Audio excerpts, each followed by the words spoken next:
기도하겠습니다. 사랑이 많으신 아버지 하나님, 감사합니다. 하나님의 은혜 가운데 또 한 해를 열어주셨습니다. 지난 한 해도 주님께서 우리와 함께 하셨고 우리와 동역하셨고 우리에게 큰 은혜를 베풀어 주셨습니다. 이제 새롭게 시작된 이 한 해도 주님이 우리와 동행하시고 동역하시고 주의 강한 팔로 붙들어 주시고 크고 놀라운 은혜를 더하시며 주께서 명하시고 기대하시는 일들을 잘 감당할 수 있도록 힘과 은혜와 또 주의 능력을 더하시기를 바라고 원하옵나이다. 이 시간 하나님의 말씀을 사모합니다.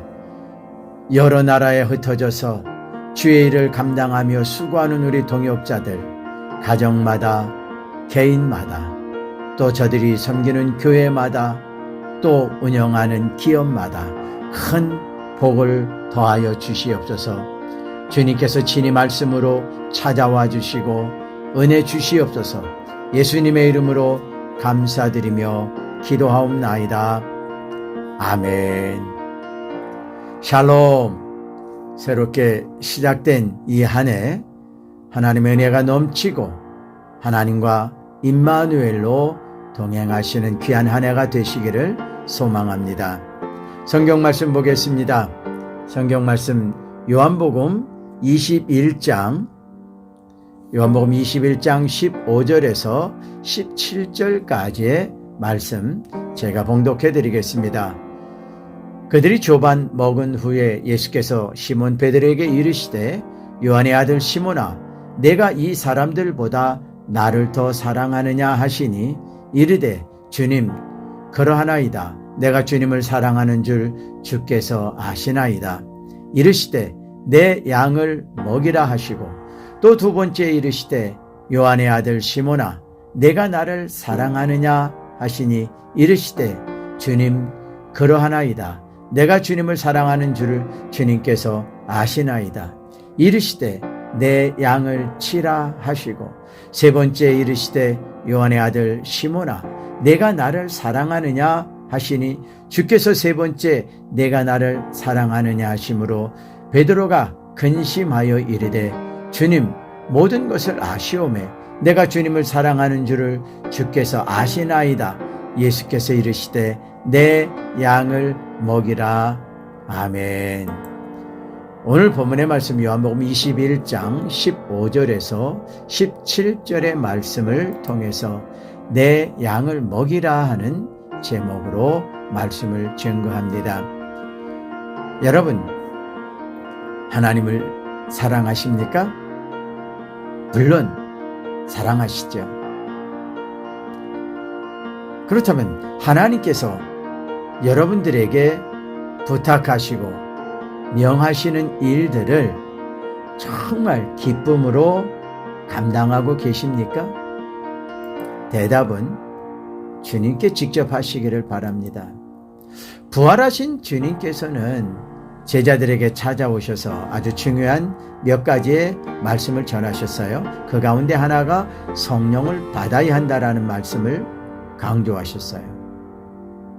그리고 특별히 베드로에게는 주님의 양떼를 부탁하시는 목양의 명령을 하신 것, 이것이 오늘 본문에 기록되어 있죠. 목양의 명령, 목회라는 거죠. 성경에서 목회에 대해서 말씀하고 있는 부분들이 많이 있어요. 그러면 성경이 말씀하고 있는 목회는 어떤 것일까요? 저는 목회를 경험한 사람이고 또 지금도 목회자들을 지도하는 사람입니다. 저는 이렇게 말씀을 드리고 싶어요.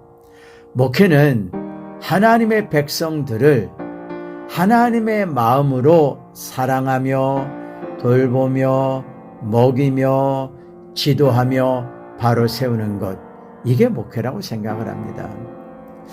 목회에 대해서 출애굽기 3장 7절 8절에 보면 하나님께서 모세에게 출애굽의 명령을 내리시면서 목회에 대해서 간접적으로 표현하신 말씀이 있어요. 첫째, 목회는요 하나님의 백성들을 살피는 겁니다. 두 번째는 하나님의 백성들의 소리를 듣는 거예요. 그리고 그들 가운데 함께하는 것. 그리고 그들을 세상 죄 가운데서 건져내는 것입니다. 그리고 나서 그들을 건져낸 것으로 끝나지 않고 홀로 가게 하지 않고 함께 가며 인도하는 것이죠. 그리고 끝까지 책임지고 승리로 이끄는 것, 주께서 허락하시는 그 나라에 이르기까지 그들을 바로 인도하며 지도하는 것, 이게 목표라는 거예요. 모세에게 하나님께서 말씀하신 내용 속에 이게 다 포함이 되어 있는 겁니다. 그런데 본문의 말씀에서는 부활하신 주님께서 베드로에게 목회의 명령을 하시는 것을 볼 수가 있어요. 그런데 하나님의 명령이 나타나기 전에 동일한 질문이 3번 주어집니다. 시몬아, 내가 이 사람들보다 나를 더 사랑하느냐? 내 양을 먹이라. 내가 나를 사랑하느냐? 내 양을 치라. 내가 나를 사랑하느냐? 내 양을 먹이라. 이렇게 부활하신 주님께서 베드로에게 3번 질문을 하시더라는 거예요. 양떼를 부탁하시는 내용도 3번이었습니다. 근데 명령입니다. 명령형이에요. 그런데 이 명령형을 말씀하시기 전에 확인한 것이 무엇이었다고요? 내가 나를 사랑하느냐라는 것을 확인하셨다라는 거예요. 왜 그런 질문을 하셨을까요? 여러분, 베드로와 제자들, 사도들이 감당해야 될 그 모든 일들이 생각만 가지고 말로만 가지고 할 수 있는 게 아니에요. 우리가 사도행전에서 보잖아요. 서신서에서 보잖아요. 사도들이 얼마나 고난과 역경과 핍박을 당했으며 또 제자들이 순교까지 당하잖아요. 이 일을 감당하는 데 있어서 주님을 사랑하는 마음이 없으면 결코 감당할 수 없었다라는 겁니다. 자, 또 여기서 주님께서 내가 나를 사랑하느냐라는 질문을 3번 하시는데요. 3번 사랑이라는 단어가 표현됐습니다. 그런데 영어 성경에는 love, 한국어 성경에는 사랑, 이렇게 동일하게 표현이 되어 있는데 헬라어 성경을 자세히 보면은 2번은 헬라어로 아가파오, 여러분이 다 아시는 아가페 사랑이 표현되어 있어요. 그러면 이 아가파오, 아가페 사랑은 어떤 사랑입니까? 하나님께서 일방적으로 베풀어 주시는 희생적인 사랑이며 절대적인 사랑이죠. 상대적인 사랑이 아니에요. 조건적인 사랑이 아니에요. 상황에 따라 달라지는 상황이 아닙니다. 그 사랑이 어떻게 나타났느냐면 우리를 살리기 위해서 아들을 보내주신 사건에서 입증이 됩니다. 로마서 5장 8절입니다. 우리가 아직 죄인 되었을 때 그리스도께서 우리를 위하여 죽으심으로 하나님께서 우리에 대한 자기의 사랑을 확증하셨느니라. 아멘. 여기에 보면 사랑을 확증하셨다 그랬는데 사랑, 여기에 쓰여진 단어가 아가페라는 단어입니다. 예수님께서 베드로에게 2번 질문하신 단어, 사랑의 용어는 아가페였습니다. 그런데 17절에 사용된 사랑이라는 단어는 아가파오가 아니라 필레이스라는 단어가 쓰여지죠. 이 필레이스라는 단어는 우정 또는 인간적인 사랑을 의미하는 겁니다. 그런데 주님이 3번 질문하시는데 베드로도 3번 내가 주님을 사랑하는 줄을 주께서 아신다라고 고백하면서 사랑이라는 용어를 고백했죠. 근데 베드로가 고백한 사랑의 단어 3번은 다 아가파오가 아니라 필레이스, 우정, 인간적인 사랑이라는 용어로 답하는 것을 볼 수가 있습니다. 주님께서 베드로에게 명령하신 내용은 바로 주님의 양떼를 부탁하시는 거였죠. 내 양을 먹이라, 내 양을 치라, 내 양을 먹이라. 이 말씀에서 주님께서 분명하게 명시 강조하시는 부분이 있어요. 그냥 이스라엘을 먹이라는 게 아니고 양떼들을 먹이라고 하지 않고 내 양이라고 표현하셨다라는 거예요. 이 양들이 주님의 양이지 베드로의 양이 아니라는 겁니다. 목회자 여러분, 여러분 교회에 구성원이 돼서 하나님을 예배하고 함께 동역하는 성도들은 여러분의 성도가 아니라 하나님의 양이라는 것을 기억하셔야 됩니다. 그 일을 감당함에 있어서 먼저 목자들은 주님을 사랑하는 마음이 있어야 되고 그 주를 사랑하는 충만한 마음으로, 그 사랑의 마음으로 성도들을 섬기고 지도하고 대해야 되는 겁니다. 하나님께서 모세를 통해서 애굽 왕 바로에게 말씀을 하실 때 애굽에 거하는 히브리 백성들을 내 백성이다 이렇게 말씀하셨지요.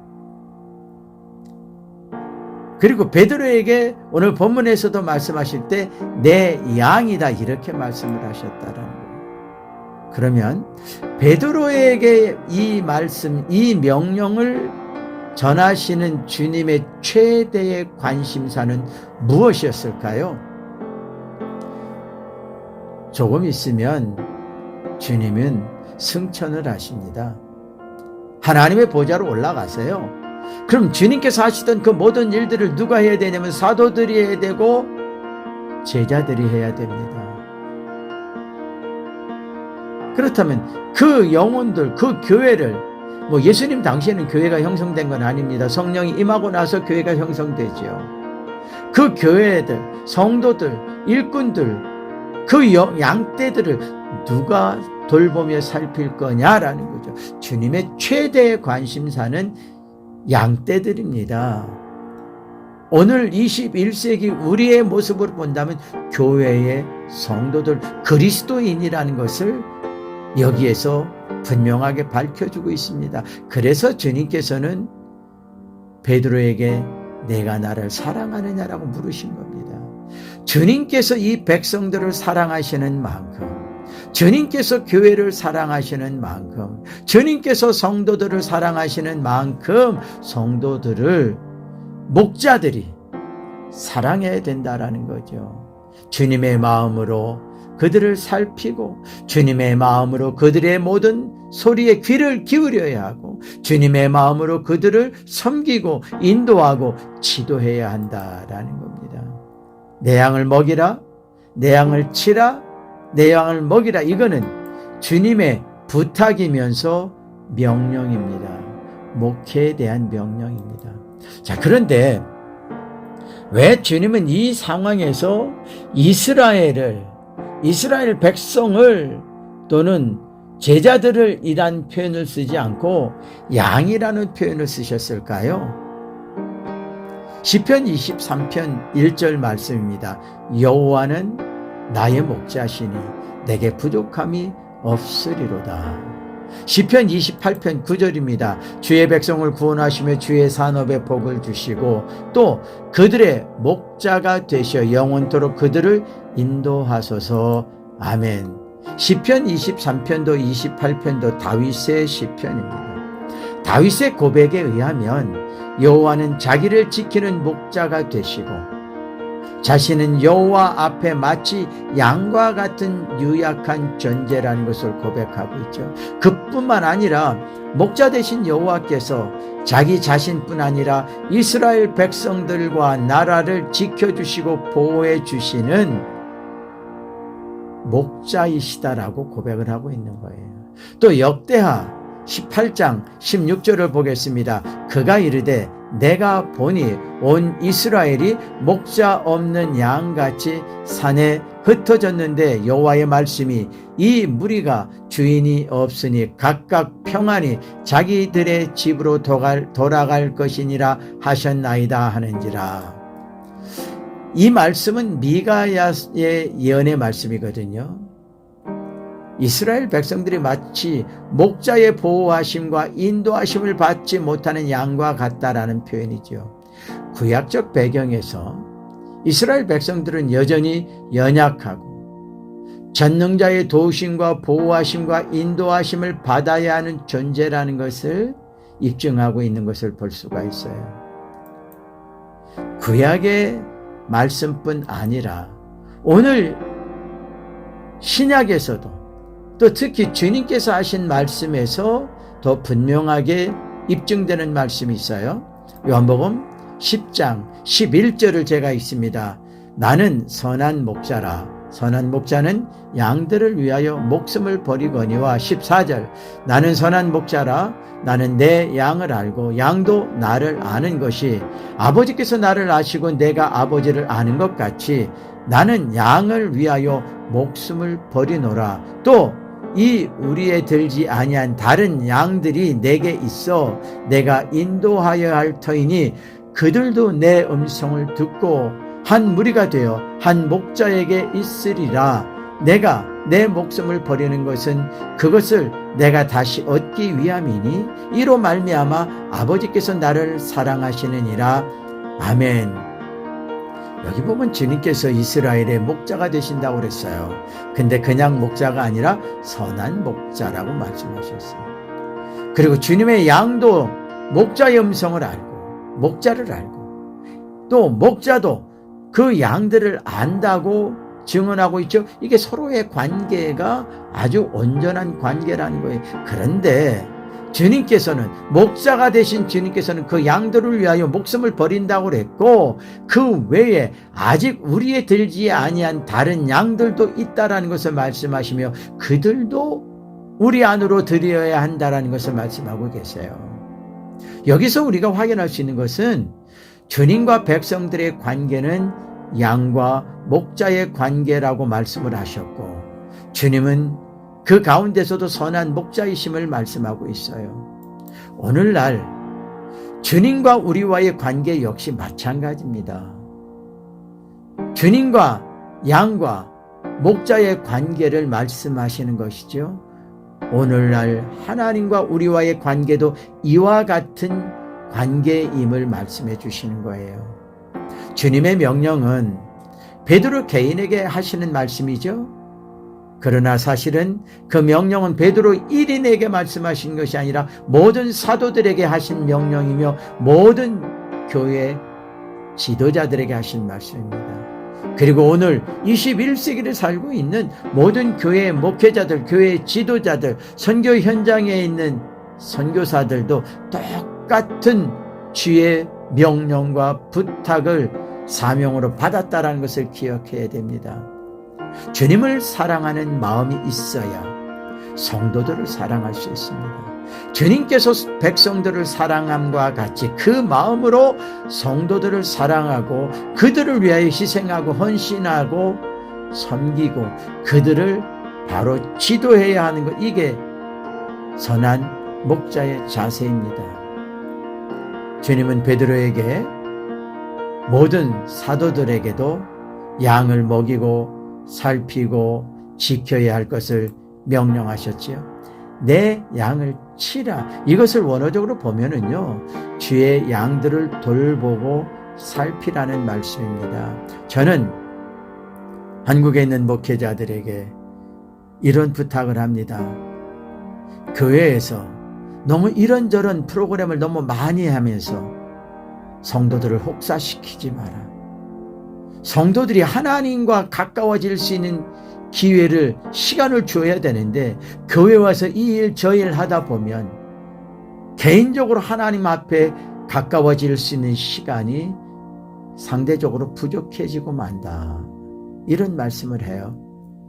목회자는 성도들을 하나님께 인계하고 하나님께 안내하는 다리 역할입니다. 양을 돌보다, 양을 지키다, 이 표현, 내 양을 치라, 이것은 그 양의 모든 상태를 살피며 지키며 보호하며 건강하게 양육해야 된다라는 의미가 있는 거죠. 근데 여러분, 양의 특징을 한번 보세요. 양이 앞을 내다볼 수 있는 능력이 없어요. 또 양은 아주 유약하고 또 연약한 존재잖아요. 자기 스스로를 맹수로부터 지키고 보호할 수 있는 힘이 없는 존재입니다. 양을 보세요. 양은요, 자기 앞에 있는 양의 뒤만 쫓아가요. 먼 거리를 보면서 자기가 스스로 푸른 초장을 찾아가고 맑은 시냇물가를 찾아가고 맹수를 보고 미리 피하고, 그거 못해요. 한번 상상을 해볼까요? 양들이 푸른 초장에서 평화롭게 풀을 뜯고 있습니다. 그런데 어느 누구도 그 양떼를 돌보거나 인도해주거나 보호해주는 사람이 없다면 그 양떼들은 어떻게 될까요? 주님께서 하신 표현이 생각나죠? 양들을 이리 가운데 보내는 것과 같다. 아마 그 양떼들은 모든 사나운 맹수에게 찢겨 죽임을 당하거나 광야에서 굶주려 죽게 될지도 모른다라는 거예요. 제가 얼마 전에 동영상을 하나 봤어요. 아주 넓은 푸른 초원이에요. 거기에 양들이 평화롭게 풀을 뜯고 있는데 멀리 산 그 능선에서 몇 마리의 늑대들이 양을 보고 몸을 숨기며 다가오는 모습을 이 카메라에 담겨져 있어요. 깜짝 놀랐어요. 어떡하지? 저대로 갔다가는 몇 분 후면은 저 양떼들은 아주 잔인하게 찢겨 죽임을 당하고 먹이가 되고 말 터인데 어떡하지? 제가 걱정을 다 했어요. 그런데 카메라가 다른 한편을 돌아보는데 거기에는 목자들이 몇 명 있었어요. 그리고 목자와 함께하는 충견들이, 개들이 있는 거예요. 그 순간 제 마음이 편해지더라고요. 저 양떼들은 무사할 거다. 지켜주는 목자가 있고 개들이 있기 때문에 결코 늑대들에게 희생당하지 않을 것이다. 그런 생각이 들더라고요. 주님께서 베드로에게 이 말씀을 하실 상황을 한번 생각해 봅시다. 그리스도를 주로 믿는 교회가 탄생하기 직전입니다. 여기에서부터 교회가 탄생을 하지 않습니까?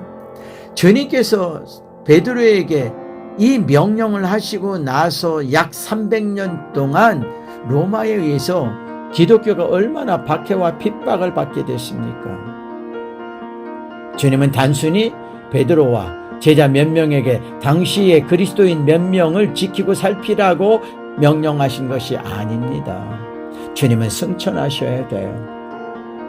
주님이 승천하시면 약속하신 성령을 보내주시겠죠. 그 성령이 임하시면 교회가 시작이 될 겁니다.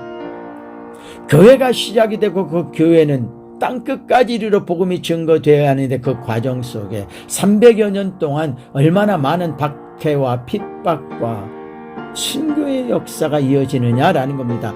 그것까지도 내다보면서 주님께서는 주의 교회를 지켜야 하고 주의 양떼들을 살피고 보호해야 되고 가르쳐야 할 것을 말씀하신 것이 아니겠느냐라는 겁니다. 출애굽 당시 보면 이스라엘 백성들은 애굽에서 군대로 훈련받은 경험이 없지요. 군인이 아니었습니다. 그런데 하나님께서는 모세에게 명하실 때 20세 이상 싸움에 나아갈 만한 자를 계수하라 이렇게 말씀하시죠. 그리고 이 백성들이 애굽에서 출발할 때 군대대로 출발하였더라 이렇게 말씀하고 있습니다. 그들은 애굽에서 군인이 아니었습니다. 그러나 하나님께서 그렇게 표현하신 것은 광야 40년을 지나면서 그들은 싸움을 싸워야 됩니다. 그리고 가나안을 차지하기 위해서는 그들은 전쟁을 통해서 그 땅을 정복해야 된다는 거죠. 주님께서 베드로에게 주님의 양을 먹이고 주님의 양을 돌보라고 하신 명령은 단순히 양떼들의 생명을 보존시키는 것에 목적을 두신 것이 아닙니다. 그 양들을 통해서 교회가 세워지고 교회를 통해서 복음이 온 땅 모든 민족에게 증거되어야 함을 말씀하시는 거예요. 그 과정에 있을 수많은 시험과 환난과 핍박과 역경 이 모든 것을 능히 싸워서 이기고 벗어날 수 있는 교회로 양육해야 된다는 거죠. 그 사명이 오늘 우리에게 주어진 겁니다. 특히 우리는 이 마지막 시대의 사명자거든요. 먼저 우리는 우리 가정에 있는 우리에게 맡겨주신 자녀들을 바로 양육을 해야 됩니다. 이 모든 영적 싸움에서 싸워 이길 수 있는 용사로, 이 모든 상황을 캐치할 수 있는 영적 감각을 갖춘 자로 양육해야 돼요.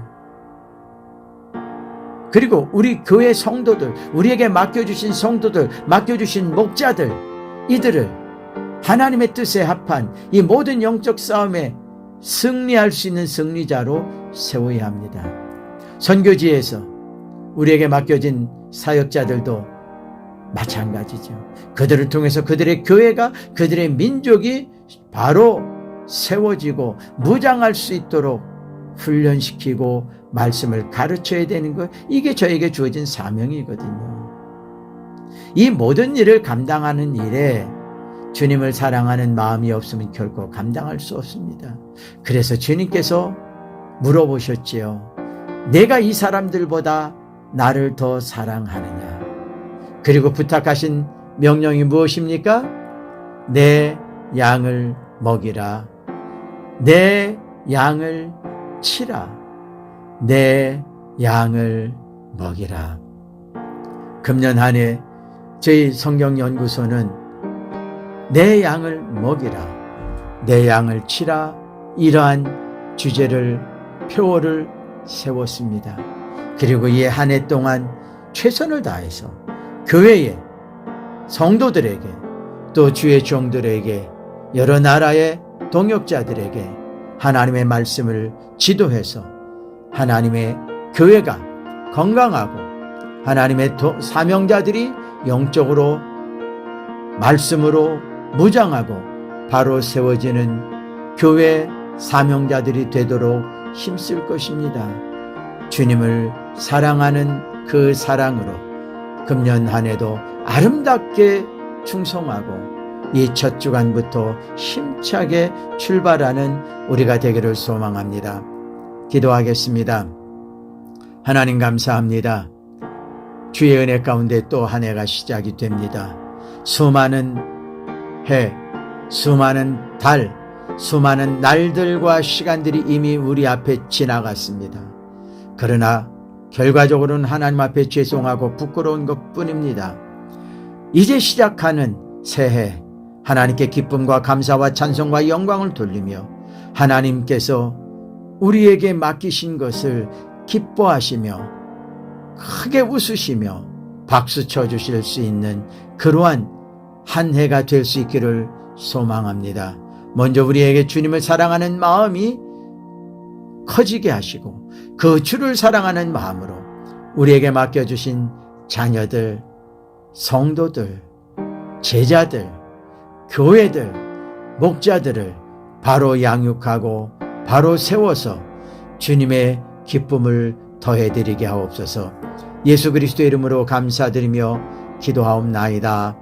아멘.